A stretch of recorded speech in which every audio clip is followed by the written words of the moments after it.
Si on regarde au niveau de la conscience, on voit que par rapport à la circulation des richesses, il y a, je vais simplifier, mais 3 niveaux de conscience. Le premier niveau de conscience, le plus basique, le plus archaïque, je prends. J'ai besoin de quelque chose, je le prends, tout simplement. J'ai besoin de m'alimenter, je vais éventuellement prendre la vie d'un autre être, d'un autre animal. Je vois une ressource, je la prends, je me sers. Ça veut dire que, ce faisant, je n'ai pas nécessairement de mécanisme empathique par rapport à l'autre. Je prends ce dont j'ai besoin. Et on voit qu'il s'agit évidemment d'une grosse partie du fonctionnement de la nature. Il y a un deuxième niveau de conscience qui nous parle de la réciprocité.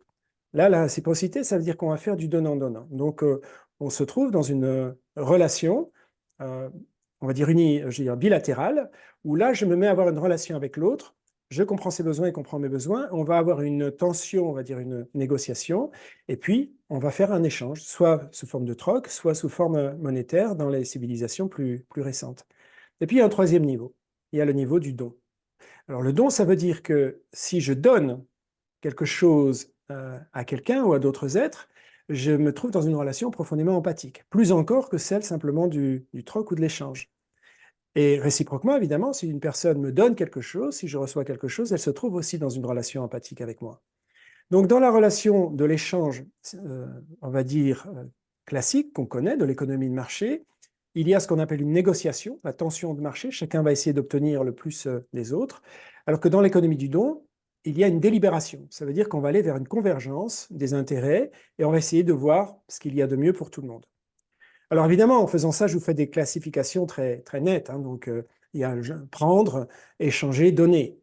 Bien entendu, dans la réalité, il y a un continuum. Heureusement, dans l'économie de marché, il y a beaucoup de dons, il y a aussi beaucoup de gentillesse, sinon on passerait son temps à se faire de la guerre.